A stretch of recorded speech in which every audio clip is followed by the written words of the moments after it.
le serviteur de Dieu Christophe Muzihirwa Mwene Ngabo. Né le 1er janvier 1926 à Burkhale au Kivu, République démocratique du Congo, Christophe étudia d'abord à l'école paroissiale et à l'école normale avant d'entrer au petit séminaire de Mungeri où il suivit les cours d'humanité gréco-latine. Il continua sa formation au grand séminaire de Moba avant d'être ordonné prêtre le 17 août 1958. D'abord vicaire dans une paroisse secondaire, Muzihirwa fut rapidement nommé curé doyen de Bukavu.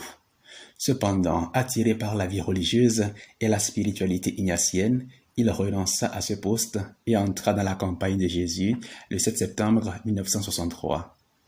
En 1978, il est nommé recteur du Scholastica jésuite et philosopha Saint-Pierre Casinus de Kimwenza à Kinshasa. Il y enseigne les sciences sociales.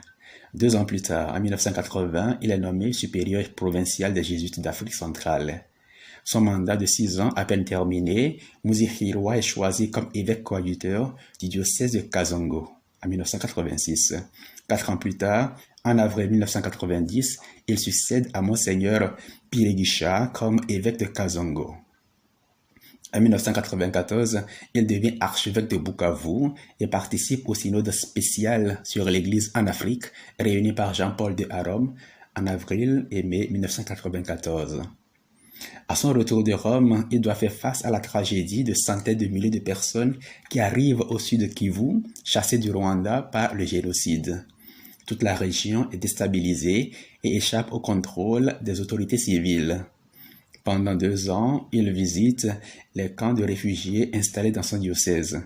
Il invite ses fidèles à bien les recevoir tout en attirant l'attention des autorités et de l'opinion internationale sur leur situation catastrophique et insistant courageusement sur la nécessité de trouver une solution juste au conflit qui bouleversait toute la région.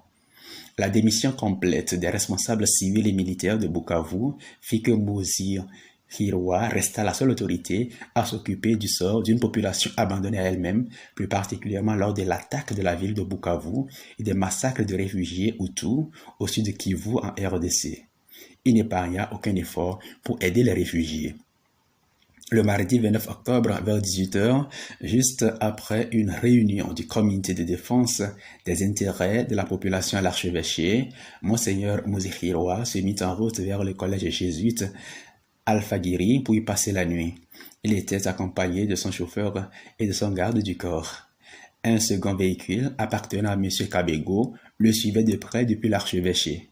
À un croisement de route sur la place du marché de Inyawera, la voiture de l'archevêque fut immobilisée par des tirs en rafale d'un commando rwandais du FPR déjà stationné sur les lieux. M. Biriganine, qui était dans la voiture de M. Kabego, est abattu au fusil par les militaires FPR. Le garde du corps et le chauffeur sont ensuite fusillés. Monseigneur Muzihirwa sort de la voiture et, croix en main, se dirige vers les militaires. Ceux-ci le soumettent d'abord à un interrogatoire et à des tortures près de la clôture de la Cinélac, puis l'exécutèrent. Le corps de l'archevêque reste sur place jusqu'au lendemain. Les pères avériens de Vamaro obtiennent ensuite l'autorisation de récupérer le corps qui aujourd'hui repose à l'entrée principale de la cathédrale de Bukavu, Notre-Dame de la Paix. Le 28 mai 2016, la Congrégation pour les causes des saints autorise le diocèse de Bukavu à ouvrir la cause de béatification du serviteur de Dieu, Christophe Muzihirwa.